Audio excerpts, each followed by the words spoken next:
Justine et son fils sont arrivés à Yaoundé par un bus comme celui-ci. Avant cela, ils avaient tous deux marché plusieurs heures de Oué, leur village, jusqu'à Bamenda, puis la grande ville.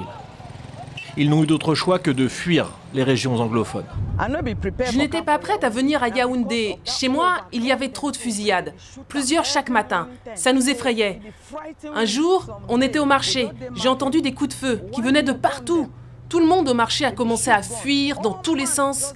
Puis finalement, nous avons vu que c'était les gendarmes qui tiraient. Et on continuait à courir.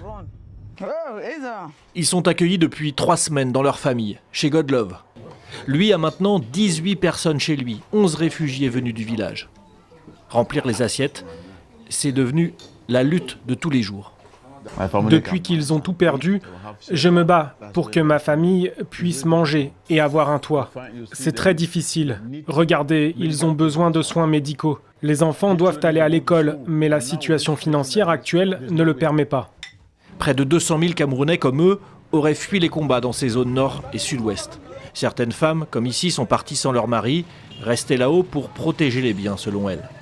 Au cœur donc du danger et des fusillades, plusieurs centaines de personnes auraient perdu la vie depuis le début des violences, il y a 2 ans.